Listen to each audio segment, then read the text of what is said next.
सत्संग उनको अच्छा नहीं लगता है जिनके पूर्व जन्म के पाप ज्यादा होते हैं।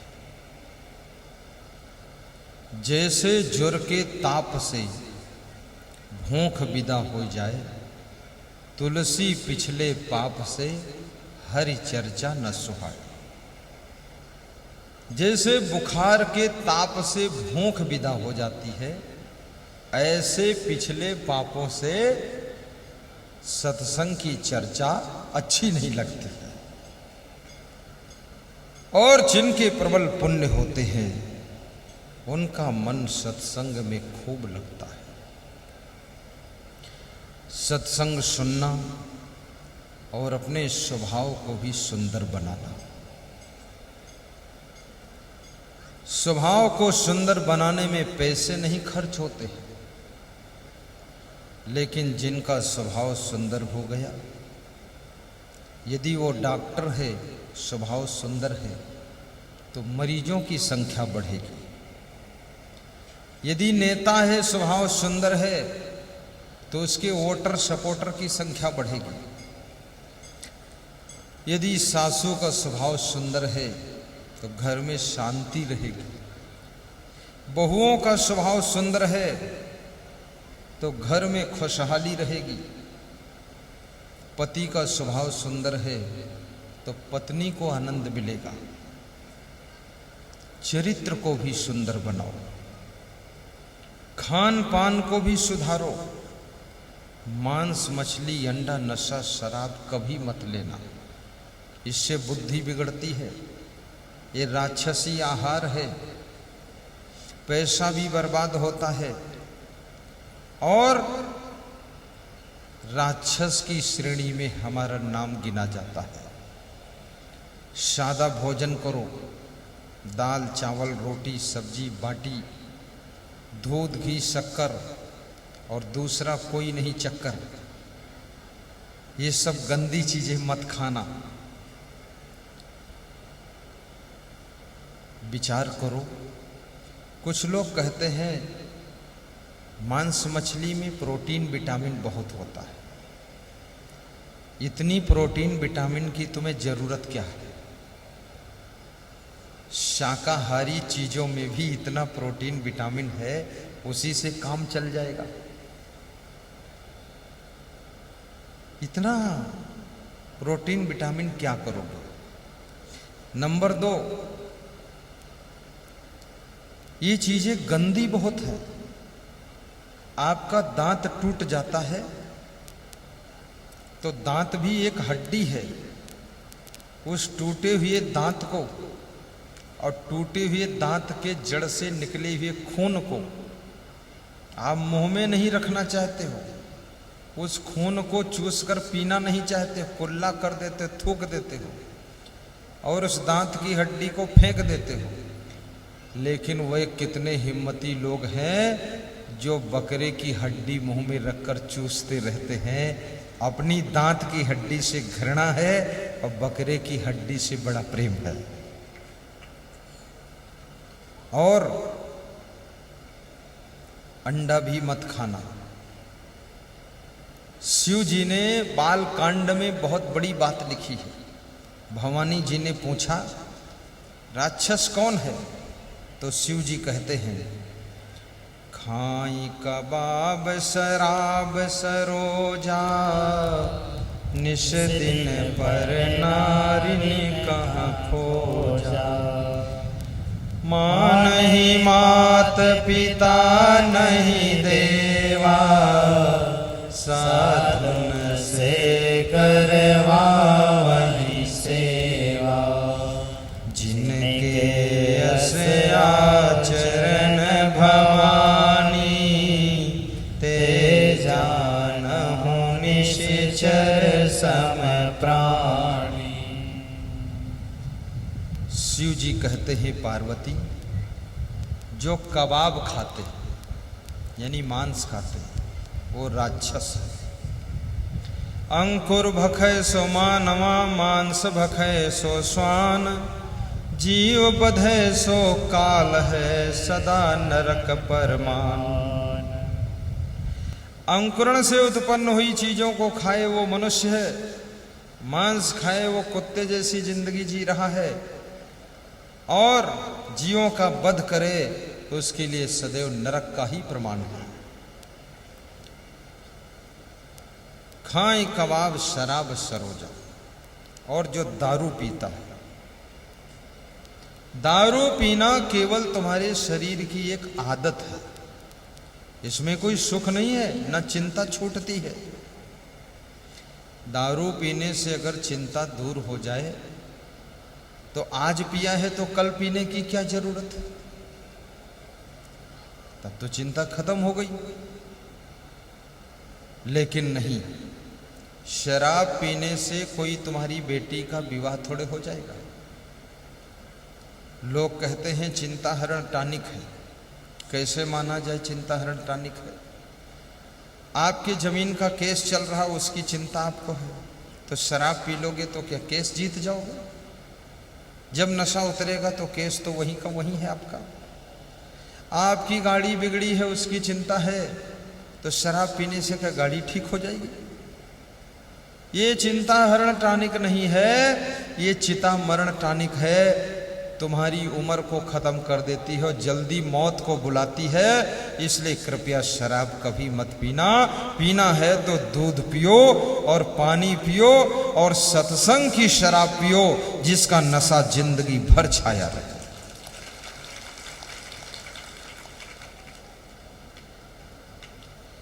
शराब ज्यादातर पुरुष लोग पीते हैं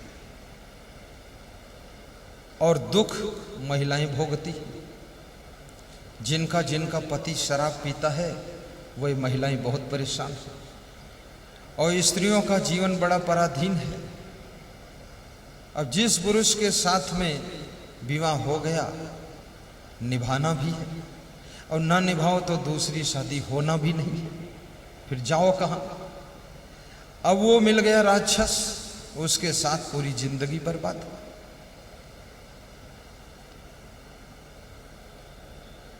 अगर शराब तुम पहले से पीते और तुम्हारी पत्नी को पता चल जाता तो तुम्हारे साथ वो शादी ही नहीं करती। वो समझ जाती आदमी गलत है, ठीक नहीं इसके साथ। तो शादी के पहले तो हर लड़का ऐसे खड़ा होता जैसे लगता है कि अयोध्या के राम खड़े हैं, और शादी होने के बाद पता चलता है तो लंका का रावण निकल गया। हाँ, लड़कियां भी शादी के पहले ऐसे सीधी सादी सिंपल खड़ी होती हैं, कपड़ा पहन करके, हाथ ढीला करके, लगता है इंद्रलोक से इंद्रपरी आई है। और जब शादी हो गई तब पता चला ये तो लंका से सुपर्णखा आई है। सारा खतरा पैदा होगा। और किसी के रूप रंग को देख करके शादी मत कीजिए, उसका स्वभाव भी देख लीजिए, उसके कार्यों को भी देखिए। कितने लोग शरीर से तो सुंदर नहीं हैं, लेकिन बुद्धि से बहुत सुंदर है। सीता जी की सहेलियों ने पूछा कि तुमने लक्ष्मण के साथ विवाह क्यों नहीं किया? वो तो सुंदर थे, गोरे थे। तो सीता जी ने कहा गोरे भी थे और गुणों में कोरे भी थे, और क्रोधी ज्यादा है, कुछ गलती हो जाए तुरंत पिटाई कर देगा। और ये राम भगवान सांवले हैं लेकिन दिल वाले हैं, गलती भी हो जाएगी तो क्षमा कर देंगे। ये तो भगवान ही हैं, ये सबको कहाँ मिलने वाले हैं। याद रखना, पति सांवला हो या पत्नी सांवली हो कोई बात नहीं, पर उसमें गुण अच्छे अच्छे होना चाहिए। उन्हीं गुणों के कारण ही घर में शांति रहेगी।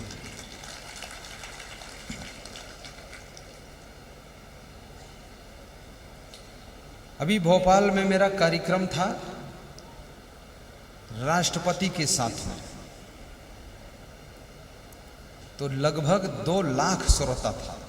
बहुत बड़ा आयोजन उन्होंने किया और संतों की ओर से मुझे बुलाया।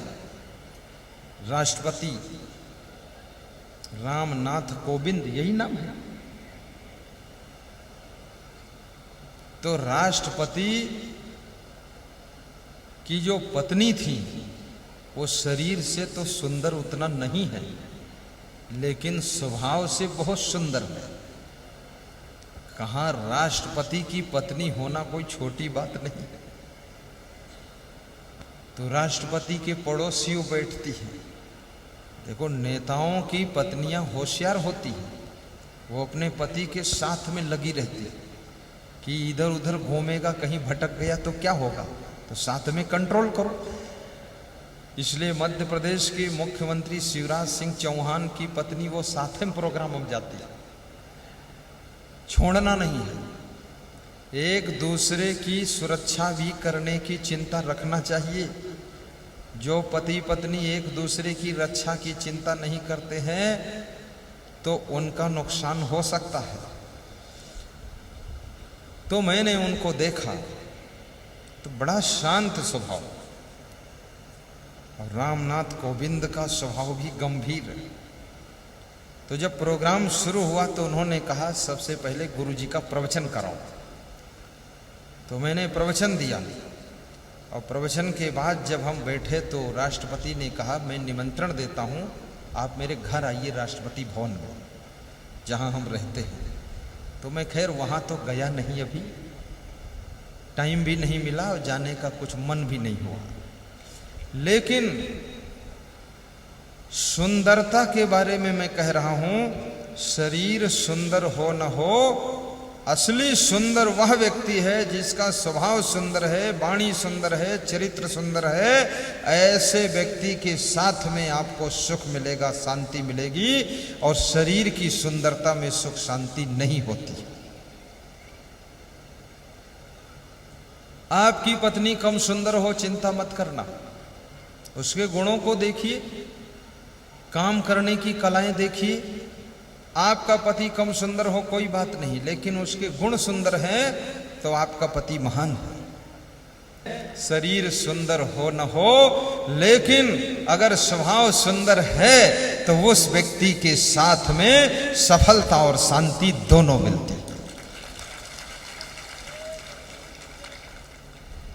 तो मैं आपसे यही निवेदन करूंगा, सुंदर वाह जो सुंदर करई, सुंदर वाह जो सुंदर करई। वह सुंदर है जो सुंदर कार्य करता है।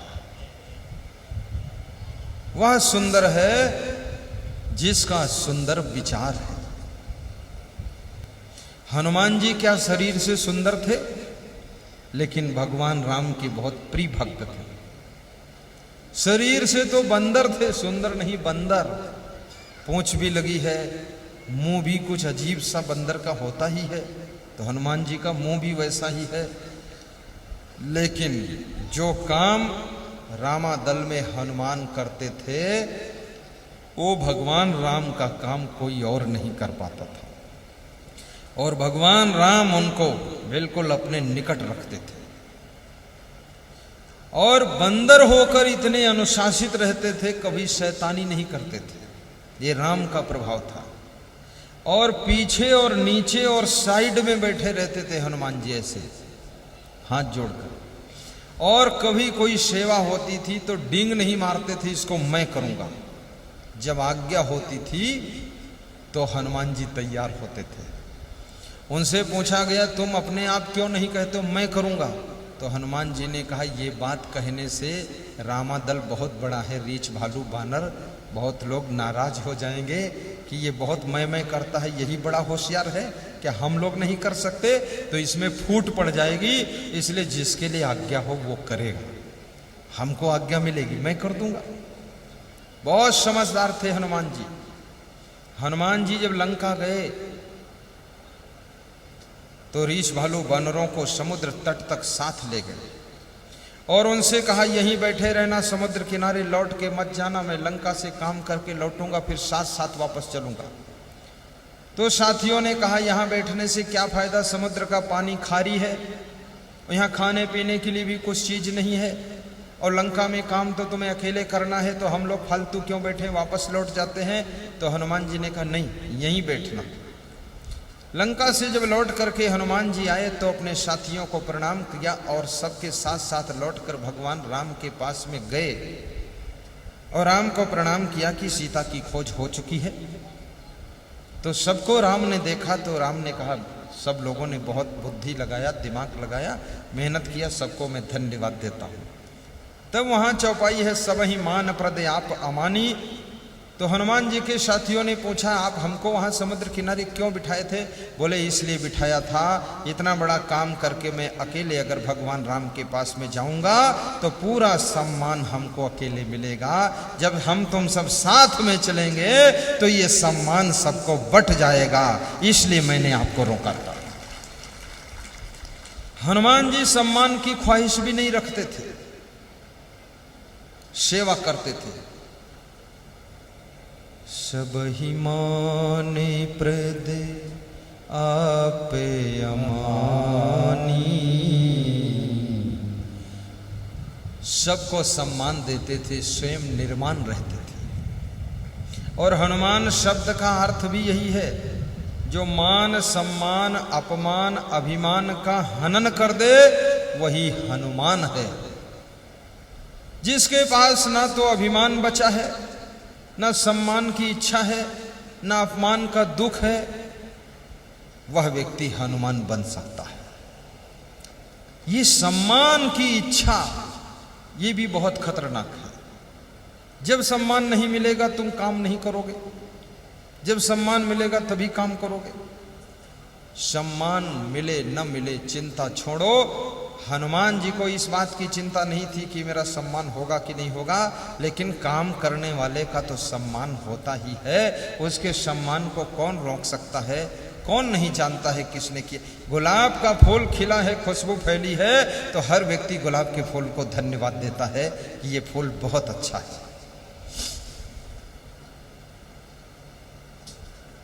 और अभिमान भी नहीं, अभिमान मनुष्य के पतन का द्वार खोलता है। बड़े से बड़ा काम कीजिए, लेकिन अभिमान को आने मत दीजिए।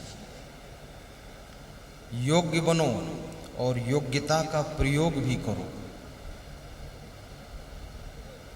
गुणवान बनो और अपने गुणों का प्रयोग भी करो।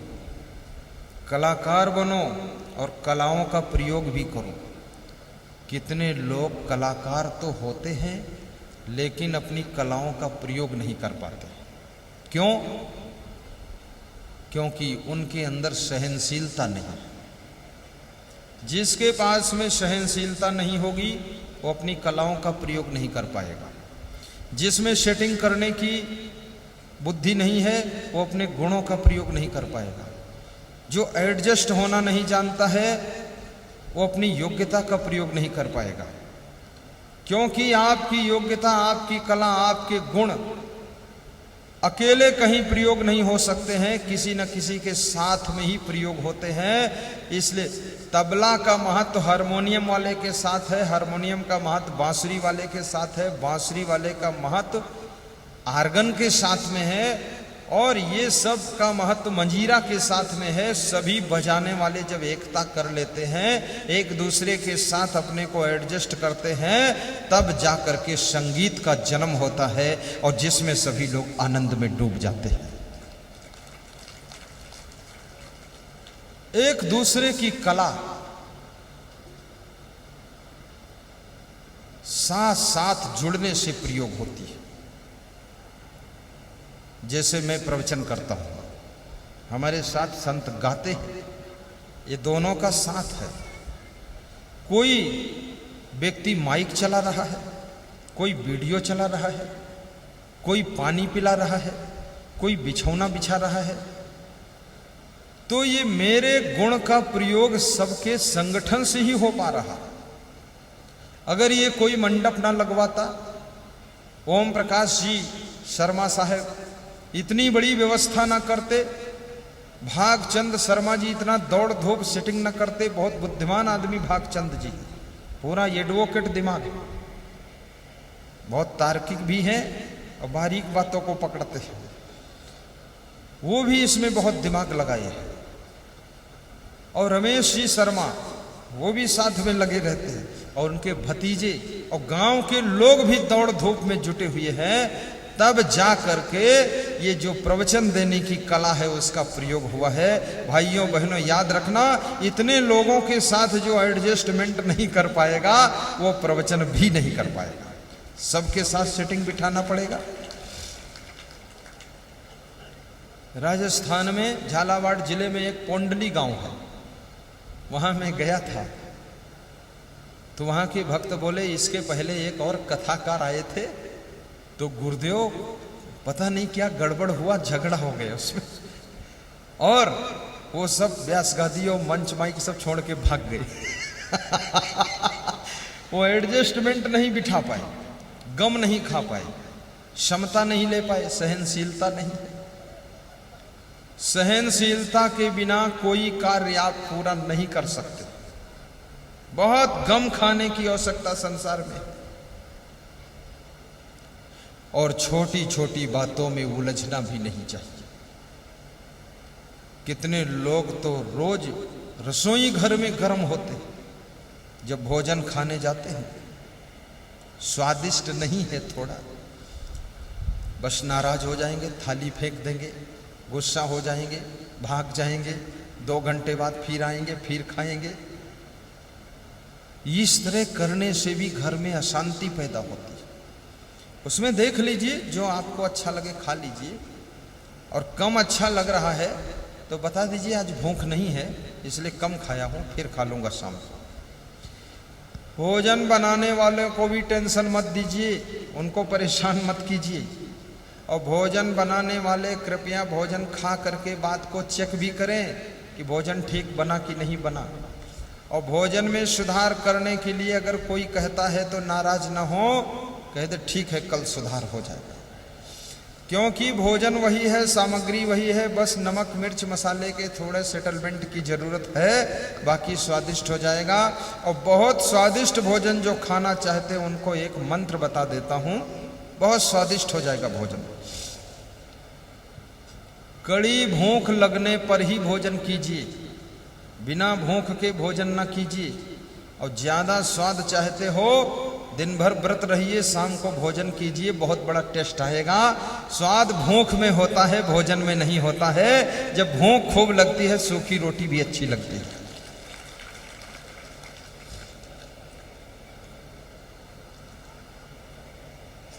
सीधे बैठो। कुग्राम बासा कुलहीन सेवा,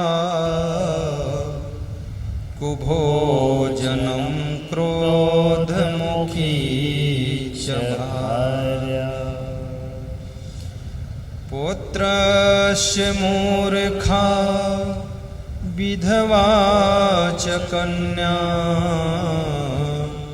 बिनाग्निना खड प्रदहन्ति कायम्। मूल प्रसंग,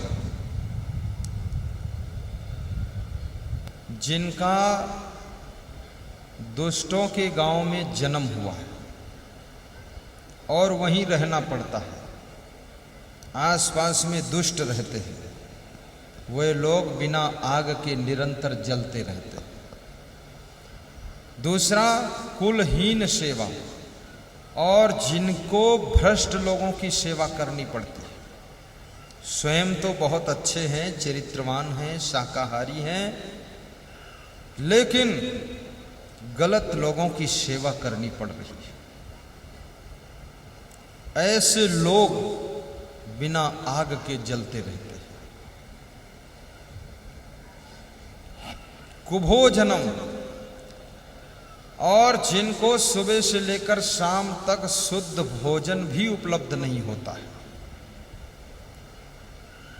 अभी हमारे देश की गरीबी बहुत मिटी है, लेकिन एक समय था इतनी गरीबी थी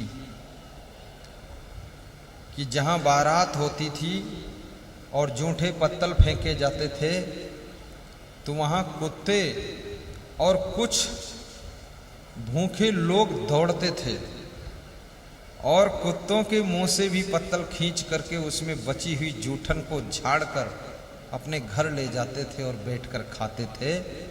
ये कुभोजनम है। और जिनको मांस, मछली, अंडा, सुअर ये सब खाना पड़ रहा है, वो भी कुभोजन है। इच्छा नहीं होती है कि ऐसा शुद्ध भोजन खाऊं, लेकिन ऐसे वातावरण में फंस गए। एक मुसलमान भाई कहता था, मेरी हिम्मत नहीं पड़ती है, नहीं तो मैं हिंदू बन जाना चाहता। तो हमने कहा, इसमें हिम्मत की क्या बात, राजस्थान छोड़ करके उत्तर प्रदेश चले जाओ, हिंदू बन जाओ, कोई जान ही नहीं पाएगा।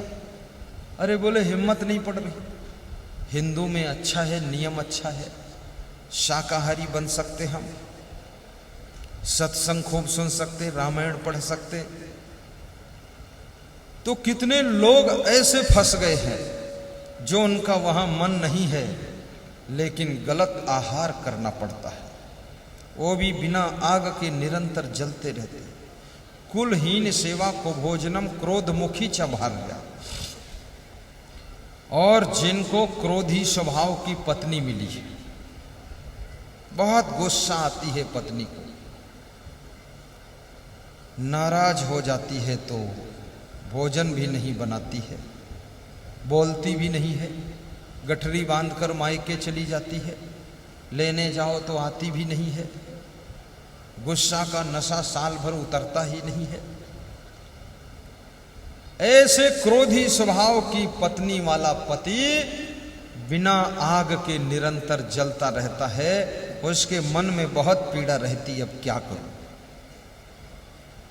इसलिए नारियों से निवेदन है, अपने स्वभाव को शीतल रखें और ऐसा स्वभाव बनाएं कि आपके पति की टेंशन कम हो जाए। कभी तुम्हारा पति डांट भी दे तो मुस्कुरा कर सुन लेना, और कभी जोर से बोल दे तो समझ लेना कोई डिस्टर्ब हुआ है। और कभी अगर आपका पति सुस्त बैठा हो तो चिंता करना कारण क्या है। और कभी आपका पति उदास हो तो उसको खुश करने की कोशिश करना और गीत गा देना, तुम ही मेरे मंदिर, तुम ही मेरी पूजा, तुम ही देवता हो, तुम ही देवता हो, तो वो खुश हो जाएगा, उसकी टेंशन खत्म हो जाएगी।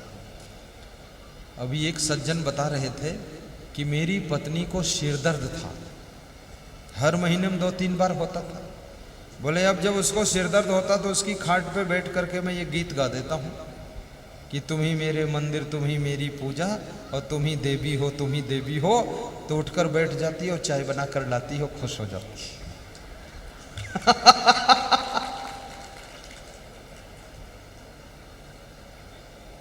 तुम्हें देख कर के एक ख्याल आ रहा है कि जैसे फरिश्ता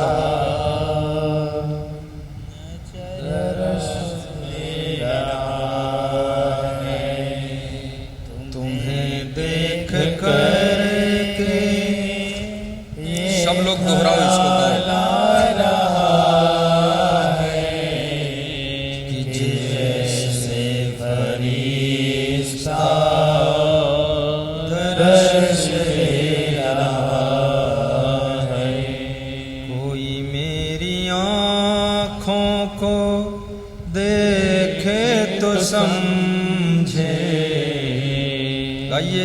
विनीता जी अग्रवाल साहब।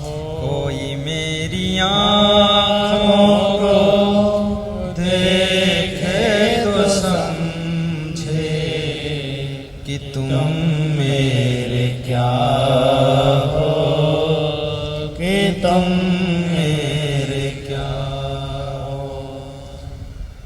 तुम ही मेरे मंदिर, तुम ही मेरी पूजा, तुम ही देवता हो, तुम ही देवता हो। तुम ही मेरे मंदिर, तुम ही मेरी पूजा,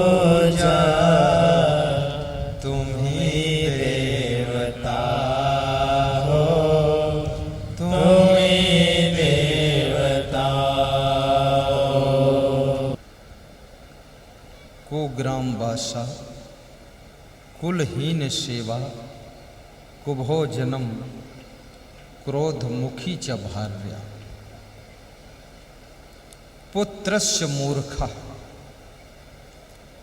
जिसके घर में, जिसके जीवन में ये पांचवी चीज होती है कि मूर्ख पुत्र जिसको मिला है, मूर्ख उल्टा काम करने वाला। एक सेठ जी थे, वे घोड़े पर बैठकर दुकान जाते थे। तो उनका एक लड़का था जिसका नाम बुद्धू था। क्या नाम था? बुद्धू। तो बुद्धू को घर में छोड़ देते थे कि घर का काम करो और अपनी माता को सहयोग करो। तो जब माँ कहती थी कि बुद्धू पानी भर लाओ कुएं से, तो बुद्धू अपनी माँ से कहता था कि हमारे जूते ले आओ, पहना दो तो हम पानी भर लें। वो अपनी माँ को एक काम बता देता था। माँ कहती थी बाजार से सब्जी ले आओ, तो बुद्धू बोलता था थैला ले आओ हमको दे दो, और कोई थैला पकड़ने वाला नौकर भेजो तो मैं सब्जी खरीद कर ले आऊं। तो माँ कंटाल हो गई, बुद्धू तो बुद्धू। तो माँ ने एक दिन उस लड़के के पिता से कहा कि इसको आप अपने साथ ले जाया, यहां ये काम तो करता नहीं, उल्टा बात करता रहता है। जो कुछ बताओ तो हमको काम बता देता है। झाड़ू लगाने को कहो तो ये कहता तुम पोछा लगा दो, कपड़ा धोने को कहो तो ये कहता पानी भर के तुम ले आओ। तो ये बुद्धू यहां असमंजस डालता, इसको तुम साथ में दुकान पे ले जाओ। तो सेठ जी ने कहा बुद्धू अब तू मेरे साथ चलेगा। बोला ठीक है। और वह सेठ जी एक घोड़ी थी, छोटी थी, उस पर बैठकर जाते थे। धीरे धीरे चलती थी घोड़ी आराम से। तो उनका जो रुपया रखने वाला बैग था वो घोड़ी की पीठ से खिसक करके नीचे गिर गया, और पीछे पीछे वो लड़का पैदल आ रहा था। तो उसने देखा बैग गिर रहा है लेकिन उठाया नहीं। जब दुकान पर सेठ जी पहुंचे और देखा बैग नहीं है रुपया वाला, तो लड़के से कहा वो बैग कहाँ है? क्या गिरा था घोड़ी की पीठ से? बोले गिरा तो था, तो उठाया क्यों नहीं? बोले आपने कहा नहीं तो मैंने उठाया नहीं। बोले कहाँ गिरा? बोले वहां गिरा था, वहीं पड़ा होगा। अरे बोले उसमें 10,000 रुपये थे। बोले क्या लेना देना, जब बताओ तब तो उठाओ। तर्क बहुत करता था। जितने बुद्धू लोग होते हैं वे बात बहुत लड़ाते हैं। अब बात ही बात लड़ाएंगे, काम सब बिगड़ जाएगा। तो सेठ जी ने कहा अच्छा एक काम करो, अब एक तुम्हें हम रूमाल देते हैं, गमछा, और घोड़ी की पीठ से कोई सामान गिर जाए ऊपर से तो उसको उठाकर बांध लेना। बोले ठीक है। दूसरे दिन जब चले तो घोड़ी ने रास्ते में लीद किया, गोबर किया। तो बुद्धू ने उसको गमछा में बांध लिया कि आज तो यही सामान गिरा। और बांध के गठरी पीठ पे लाद के, अब वो लीद का पानी सब चू चू करके वो शर्ट और पैंट लथर गई, पीठ लथर गई। जब दुकान पर सेठ जी पहुंचे तो काउंटर पर वो गमछा में घोड़ी की लीद बंधी थी, वो रख दिया। बोला आज यही सामान गिरा था घोड़ी के ऊपर से। तो सेठ जी ने कहा ये तू यार बहुत बेवकूफ, ये कोई सामान है? ये तो घोड़ी का गोबर है। बोले आपने कहा था ऊपर से जो गिरे वो बांध ले। तो बांध लाया। तो सेठ जी बहुत परेशान हो गए, ये तो बुरा मूर्ख है। सेठ जी ने कहा अब तुम घर में रहना, मेरे साथ यहां मत आना, और एक काम करना, तुम्हारी माँ कोई सूचना अगर भेजे मुझको तो आकर बता देना दौड़कर। बोले ठीक। थोड़े दिन के बाद सेठ जी के एक लड़की का जन्म हुआ। तो माँ ने कहा जाओ सेठ जी को बता दो जाके कि बेटी का जन्म हुआ है। तो वो गांव से ही चिल्लाना शुरू किया, सेठ जी आपकी लड़की पैदा हुई है, सेठ जी आपकी लड़की पैदा हुई है। और वहां जाकर दुकान पर चिल्ला दिया 50 ग्राहकों के बीच में। तो सेठ जी ने एक थप्पड़ मारा, मूर्ख, ये बात धीरे से कहना चाहिए और कान में कहना चाहिए, चिल्लाना नहीं चाहिए। सेठ जी तुम्हारी लड़की पैदा हुई है। अरे तेरी बहन है वो। बोले मुझे क्या पता वो बहन है।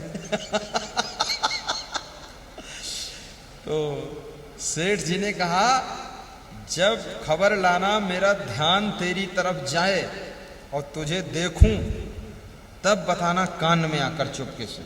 पहले से मत चिल्लाना और चुपके से आना, रास्ते में मत बोलना। बोले ठीक। 10 दिन के बाद वो गैस सिलेंडर से आग लग गई घर में। तो सेठानी ने कहा जाओ जल्दी सेठ जी को बताओ और गांव वालों को भी बताओ। वो चुपके से वहां से दौड़ता हुआ गया और सेठ जी को देखा दुकान पर ग्राहकों की भीड़ बहुत है। तो 1 घंटा खड़ा रहा साइड में और यहां घर जलकर सुहा हो गए। जब सेठ जी ने फुर्सत पाई ग्राहकों से देखा, हाँ क्या है बुद्धू, तो कान में जाकर बताया गैस सिलेंडर से आग लग गई है, घर सब जल गया है। बोले तो कितनी देर से आया? बोला 1 घंटे हो गया खड़े खड़े। बोले तो इसको तो चिल्लाना चाहिए था। बोले आपने कहा था चुपके से कहना। तो ऐसा मूर्ख पुत्र जिसको मिला है वो उस व्यक्ति के मन में बिना आग के ही जलन होती रहती है कि ये मूर्ख क्या काम करेगा। इसलिए भाग्यशाली का लक्षण है कि उसको बुद्धिमान पुत्र मिलेगा। और एक बुद्धि होती है ढोल बुद्धि। बुद्धि के प्रकार बता रहा हूं, कितने प्रकार की बुद्धि होती है। ढोल बुद्धि, ढोल बुद्धि ऐसे होती है जैसे ढोल में जितनी बार हाथ मारो उतनी बार वो आवाज करती है, हाथ ना मारो तो चुप रहती है। तो ढोल बुद्धि का जो आदमी होता है जितना बताओ उतने कर देता है, आगे कुछ सोचेगा नहीं। तुम कहोगे बाजार से आलू ले आना और भिंडी ले आना, और वहां टमाटर अगर 2 रुपया किलो मिल रहा तो नहीं लाएगा, वही लाएगा आलू भिंडी, अपने आप नहीं सोचेगा। ढोल बुद्धि। और दूसरा होता है कंबल बुद्धि। कंबल बुद्धि, कंबल में जितना छेद कर दो उतना ही छेद रहेगा, और फिर वो छेद जब सलाई निकालो तो बंद हो जाए। तो जो कंबल बुद्धि का व्यक्ति होता है उसको जब तक समझाओ तब तक तो समझ रहेगी, समझाना बंद की फिर मुंह रखे वैसे, उसको कुछ नहीं मालूम है, कंबल बुद्धि। फिर होता है तीसरा केला पाती बुद्धि। केला की पत्ती को थोड़ा सा फाड़ो, 1 सेंटीमीटर फाड़ो तो 6 इंच फट जाती है। तो जिसकी केला पाती बुद्धि होती है उसको थोड़ा इशारा दो पूरा समझ जाता है। केला पाती बुद्धि सबसे टॉप की होती है, और ढोल बुद्धि भी बेकार है, और ये कंबल बुद्धि तो सबसे ज्यादा बेकार है। अब आइडिया लगा लेना आपके पास में कौन बुद्धि है, ढोल बुद्धि है कि केला पाती बुद्धि है। और बुद्धि को बढ़ाया भी जा सकता है, घटाया भी जा सकता है। यदि प्रसन्न रहोगे बुद्धि बढ़ेगी, ज्यादा टेंशन में रहोगे बुद्धि घटेगी, ज्यादा भोजन खाओगे बुद्धि घटेगी, और कम भोजन करोगे बुद्धि बढ़ेगी। और यदि व्यायाम करोगे तो भी बुद्धि बढ़ेगी, मेहनत करोगे, और बिल्कुल मेहनत नहीं करोगे बुद्धि घटेगी। इसलिए थोड़ा एक्सरसाइज, मोटा काम भी करो। अभी जो उत्तर प्रदेश के चुनाव आयुक्त हैं, चुनाव के प्रमुख सचिव हैं, कमिश्नर हैं, वो कह रहे थे कि हम जब खाली होते हैं घर में रोज साइकिल भी चलाते हैं और 5 से 7 किलोमीटर तक पैदल तेज चाल में चलते हैं, और बोल रहे थे पूरी गीता के 700 श्लोक याद किया हूं, उपनिषद के 150 श्लोक मंत्र याद किया हूं, रामायण की कम से कम 300 चौपाई याद किया हूं, और बता रहे थे कबीर के दोहे भी 200-250 याद किया हूं। और हमारे संतों के पास आते हैं तो दोहा सुनते हैं, तुम सुनाओ, तो संत सुनाते उसको एक बार में याद करते हैं। और कमिश्नर है वर्तमान में, चुनाव विभाग देखता है, कह रहे थे इसमें बहुत टाइट मामला है, हम आपसे मिलने आना चाहते थे, तो हमको बूथ चेकिंग का प्रोग्राम लगाना पड़ा लखीमपुर में, उस बहाने आया हूं आपके पास, रात में आश्रम में रहा हूं, नहीं तो आ नहीं सकता हूं और किसी नेता के साथ बैठ नहीं सकता हूं, चुनाव आयुक्त हूं, मंच पर जाऊंगा तो नेता वहां नहीं होना चाहिए, नहीं तो हमारे ऊपर लांछन लग जाएगा कि उसको सपोर्ट कर रहा है। इतना बड़ा अफसर पूरे उत्तर प्रदेश को देखता है और 700 श्लोक की गीता याद किया है। कैसे? उसने हमारे संत जी सामान लाए खाने के लिए, 5-6 प्रकार का भोजन, 4-6 प्रकार का नाश्ता, तो एक उसमें से आइटम उठा लिया, बोले बस इसको खाता हूं, बाकी ले जाओ दूसरे को दे दो। भोजन लाए, उसमें से थोड़ा लिया, बोले हटा लो। फिर एक संत से पूछा तुमने क्या खाया, तो वो बोला कि हम भोजन नहीं किए। बोले क्या खाए फिर? बोले नाश्ता। नाश्ता में क्या लिए? बोले आलू बंडा। बोले आलू बंडा कितने खाए? तो बोला 4। बोले गलत बात है, तुमको 1 खाना चाहिए, ज्यादा से ज्यादा 2 खाना चाहिए, 4 क्यों खाए? तुम साधु हो, इतना काम कहाँ तुम्हारे पास, कम खाओ, बुद्धि नहीं रह जाएगी। तो बुद्धि घटे बहु भोजन खाए, बहुत भोजन खाने से बुद्धि घट जाती है, स्मरण शक्ति कम हो जाती है। गाइए। ज्ञान घटे नर मूढ़ की संगति, ध्यान घट चित्त को भर माए, तेज घटे सब भोग की संगति, बुद्धि घटे बहु भोजन खाए,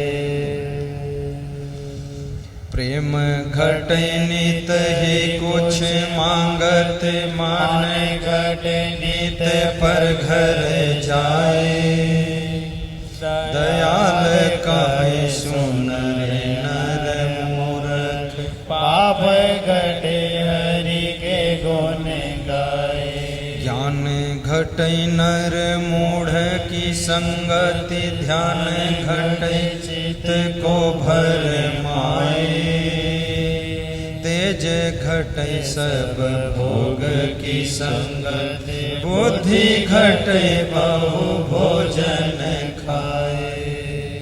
संसार के भोगों को जितना ज्यादा भोगोगे तेजहीन हो जाओगे। अभी कितने नौजवानों को मैं देखता हूं 30 साल उम्र है, वो 80 साल के बूढ़े से ज्यादा कमजोर है, सब हड्डी गुड्डी दिखाई दे रही, खोपड़ी में गड्ढे हो गए उनके। अरे शरीर का भी ध्यान रखो, इतना भोग विलास में क्यों डूबते हो?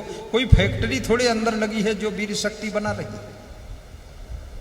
ये तो संसार के संबंध संतान उत्पन्न करने के लिए किए जाते हैं। वो तेजहीन व्यक्ति हो जाएगा।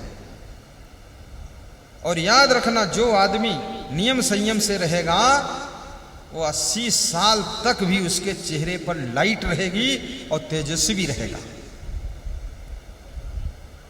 तेज घटे सब भोग की संगति, बुद्धि घटे बहु भोजन खाए, प्रेम घटे नित ही कुछ मांगत, मान घटे नित पर घर जाए। माता पिता के घर बिना बुलाए बार बार जाओ। ससुराल में अगर कोई शाला साली नहीं तो वहां भी बिना बुलाए जाओ, सास ससुर की देख रेख करो। सत्संग में बिना बुलाए बिना निमंत्रण आओ, हमेशा सम्मान रहेगा। लेकिन बाकी जगहों पर बार बार बार बार फालतू ठेलुहा बनकर बैठोगे द्वार पर तो सम्मान खत्म हो जाएगा। मान घटे नित पर घर जाए।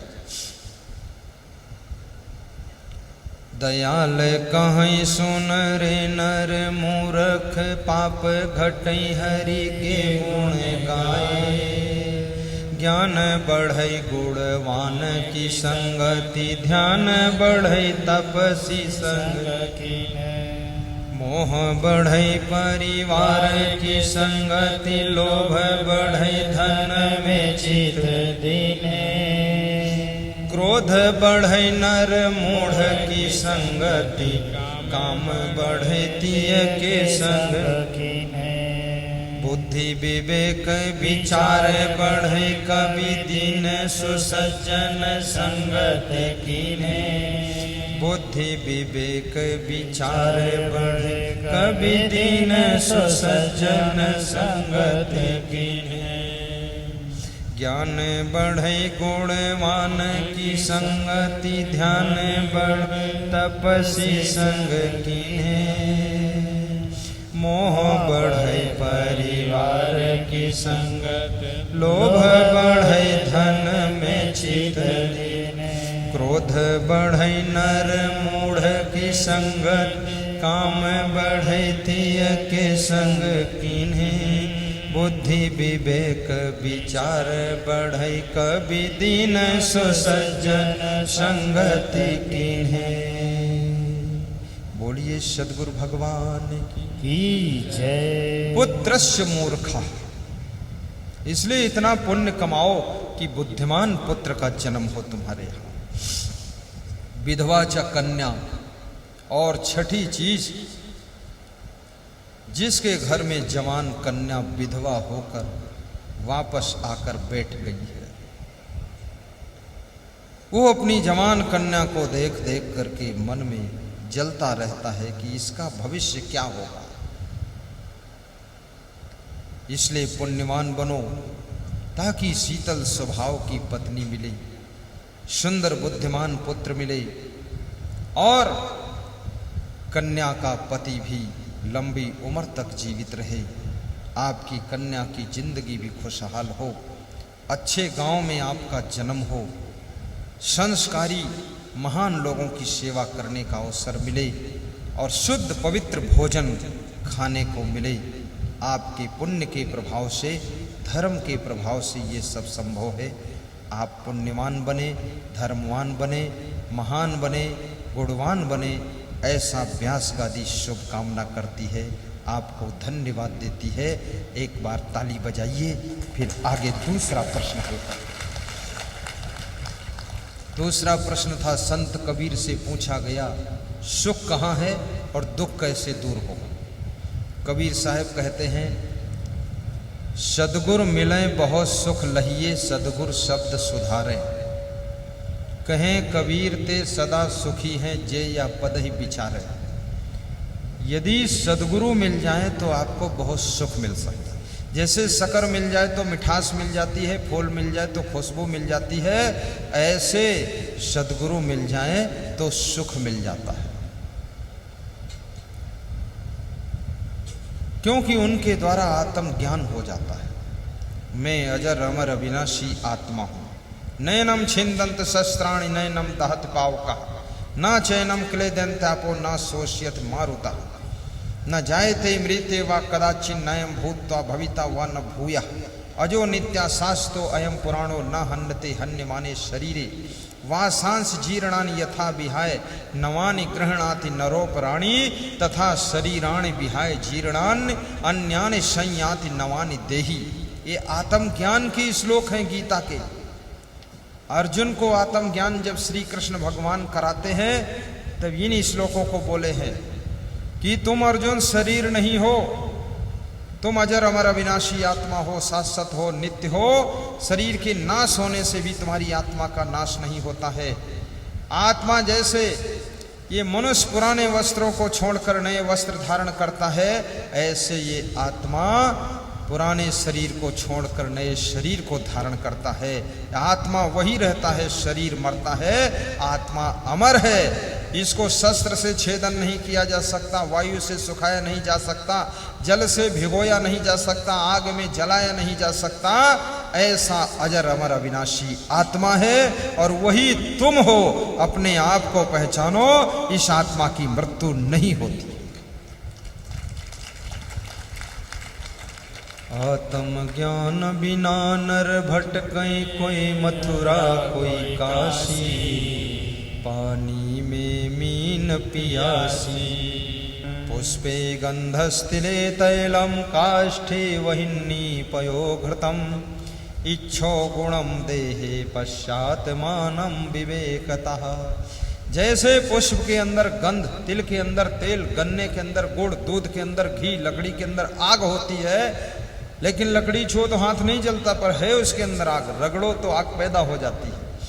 ऐसे ही तुम्हारे शरीर के अंदर ये आत्मा रूपी परमात्मा बैठा हुआ है, पर तुम इसको जान नहीं पाते हो, इसलिए भटकते रहते हो। और इसको अपने को आप भूल के हैरान हो गया, माया के जाल में फंसा वीरान हो गया। 20 जुलाई मेला देखने गए, वापस लौटे, बरसात हो गई, नाला में बाढ़ आ गई, हिम्मत करके नाला पार किया, उस पार गए, आपस में काउंटिंग किया, एक जुलाहा डूब गया, 19 बचे, बैठकर रोने लगे, मेरा साथी डूब गया। तब तक कबीर साहब आए, उन्होंने कहा रोते क्यों हो? बोले एक साथी डूब गया इसलिए रोते हैं। बोले बैठ जाओ लाइन से, मैं काउंटिंग करता हूँ। कबीर साहब ने काउंटिंग किया, बोले 20 तो हो। बोले मैं गिनता हूँ, एक कम है। बोले तुम जब गिनते हो तो अपने को नहीं गिनते हो, बाकी सबको गिनते हो, इसलिए कम है। याद रखना, जब तक आदमी दुनिया की काउंटिंग करता रहेगा, दुनिया देखता रहेगा, तब तक उसको शांति प्रसन्नता नहीं मिलेगी। अपने आप को भी काउंटिंग कीजिए, अपने आप को भी समझिए, आत्म ज्ञान को समझिए, तब आपको शीतल शांति की प्राप्ति होगी।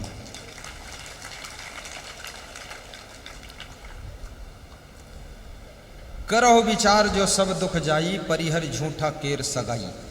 कबीर साहब कहते हैं झूठ के साथ में जो तुमने सगाई किया है उसको त्याग कीजिए और विचार कीजिए, तो सारे दुख मिट सकते हैं और सब पीड़ा शांत हो सकती है, आपका कल्याण हो सकता है। एक मुसलमान फकीर रोज नमाज पढ़ता था, मस्जिद में जाता था। एक दिन उसने अल्लाह ताला को कोसना शुरू किया कि ये अल्लाह, मैं तेरा इतना ध्यान करता हूँ, इबादत करता हूँ, लेकिन तूने मुझे इतनी गरीबी दिया है कि पाँव में पहनने के जूते भी नहीं, इतना इंतजाम तो नहीं कर सकता है। कोसता हुआ जा रहा था, मंदिर के गेट, मस्जिद के गेट पर जब पहुंचा तो वहां देखा एक आदमी ऐसा भी नमाज पढ़ने आया है जिसके पैर ही नहीं है, घिसट घिसट कर आया है। तो उसने अल्लाह ताला को शुक्रिया किया, धन्यवाद दिया कि या अल्लाह ताला तू धन्य है, कम से कम मुझको पैर तो दिया है, इसको तो पैर भी नहीं दिया है। अब जूता तो खरीदना मेरा काम है, वो तेरा काम नहीं है। याद रखना, जो मिला है उसी में आनंद कर लीजिए, जो नहीं मिला है प्रयास कर लीजिए, और प्रयास से नहीं मिल रहा उसको त्याग कीजिए और अपने प्रसन्नता को सदैव बनाए रखिए। इसको कहते हैं विचार करना। वही कबीर कह रहे हैं, करहो विचार जो सब दुख जाए। विचारवान बनो तो सब दुख मिट सकते। अब एक तीसरा प्रश्न और मैंने कहा था आपसे, वो कौन सा प्रश्न था, कहां से था? किसी को याद हो तो बताए, खड़ा होकर। अगर प्रश्न भूल गया हो तो बिल्कुल ना सुनाओ, क्योंकि छुट्टी हो गई जब भूल ही गया। किसी को लगता है याद नहीं है। तीसरा प्रश्न था श्रीमद् भगवत गीता से। भगवान श्री कृष्ण से अर्जुन पूछ रहे हैं कि मोक्ष कैसे प्राप्त होगा, मोक्ष के लिए इंसान को क्या करना चाहिए। यही था ना, याद आ गया? ये प्रश्न उत्तर याद करना तुम्हारा काम नहीं, ये मेरा काम है। तुम तो निश्चिंत होकर सुनो, झंझट में कहां पड़ोगे। मैं सुनाता हूं। श्री कृष्ण कहते, अर्जुन मोक्ष उनका होता है निर्माण मोहा जित संग दोषा, अध्यात्म नित्या विनिवृत्त कामा, द्वंद्वैर विमुक्तः सुख दुख संगयैः, गच्छन्ति यमूढ़ा पदम अव्ययं तत् गच्छन्ति यमूढ़ा पदम अव्ययं तत्। ये मोक्ष प्राप्त करने वालों के लक्षण। निर्माण मोहा जित संग दोषा। जो व्यक्ति निर्माण हो चुका है और जिसने मोह को जीत लिया है, आसक्ति को भी जितने जीत लिया है, कहीं चिपकाव नहीं है, द्वंद्व में मुक्ता है, जिसके अंदर हर शोक सुख दुख राग द्वेष का द्वंद्व नहीं है, हानि लाभ में उथल पुथल नहीं है, सुख दुख संगई है, और जो सुख दुख में भी समता रखता है, दुख आने पर भी दुखी नहीं होता है, सुख आने पर फूलता नहीं है, दुखेश अनुद्विग्न मना सुखेश विगत अस्पृहा बीत राग भय क्रोधा स्थित धीमन उच्चते। जिसकी ऐसी स्थिति है,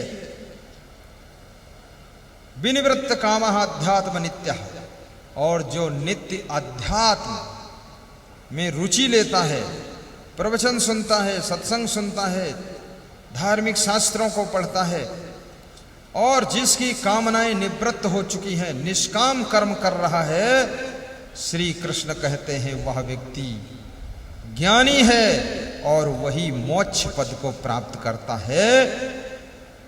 निर्माण मोहा जित संग दोषा अध्यात्म नित्या विनिवृत काम। अयोध्या में एक महात्मा हुए, 140 साल उम्र थी।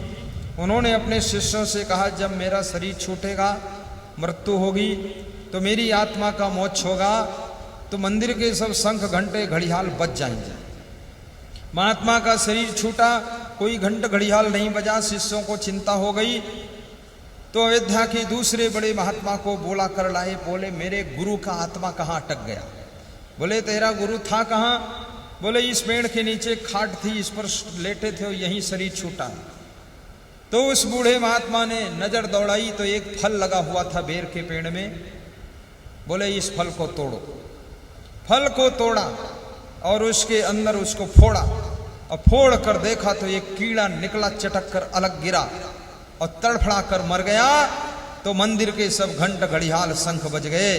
तो उस महात्मा ने कहा, तेरे गुरु का मोक्ष हो गया है। तेरे गुरु का मन मरते समय इस बेर के फल में चला गया, तो वहां कीड़ा बन करके पैदा हो गया। याद रखना, ये जरा भी कहीं मोह रह गया तो फिर से जन्म हो जाएगा, मोक्ष नहीं होगा। निर्माण मोहा जित संग दोषा अध्यात्म नित्या विनिवृत काम। किसी गांव में एक साधु की कुटिया थी और एक वेश्या भी रहती थी। तो साधु अपनी छत पर कभी कभी घूमता था आश्रम में, तो वेश्या अपने घर से दूर से उसको नमस्कार करती थी। एक रात वो साधु और वेश्या दोनों का देहांत हो गया। तो जंगल में एक महात्मा रहता था, वहाँ कुछ भक्त लोग रोज दर्शन और कीर्तन सुनने जाते थे। वहाँ गए, उन्होंने खबर दिया कि वो साधु भी मर गया इस रात में और वेश्या भी मर गई। तो महात्मा हंसने लगा जंगल वाला। तो बोले हंसे क्यों? बोले हंसे इसलिए कि वेश्या का मोक्ष हो गया है और महात्मा का फिर से जन्म हुआ है। बोले कैसे जन्म हुआ? बोले वो महात्मा जब वेश्या को देखता था तो गाली देता था, ये दुष्ट है, भ्रष्ट है। तो उसके अंदर द्वेष भावना थी, इसलिए जन्म हुआ उसका। और वेश्या जब महात्मा को देखती थी तो कहती थी, धन्य हो प्रभु, भगवान के रूप हो तुम, हम तो नरक के कीड़े में पड़े हैं, पर आप तो महान हो, ऐसा सोचती थी। तो वेश्या महात्मा की याद में मरी तो उसका मोक्ष हो चुका है और महात्मा का पुनः जन्म हुआ है। याद रखना, मरते समय भी अगर भावना ठीक नहीं है तो मोक्ष में बाधा आ सकती है। निर्माण मोहा जित संग दोषा अध्यात्म नित्या विनिवृत कामा। द्वंद्व विमुक्ता सुख दुख संगई गच्छन्ति यमूढ़ा पदम अव्ययम तत्। अव्यय पद की प्राप्ति होती है। अव्यय यानी जो खर्च नहीं हो सकता, घट नहीं सकता, कुछ भी उसमें कम नहीं पड़ता, उसका नाम है मोक्ष पद, उसको मिलता है। आप सबकी सद्गति हो, आपका कल्याण हो, आपके घर में शांति रहे और आपका जीवन मंगल में हो, ऐसी शुभकामना करता हूँ।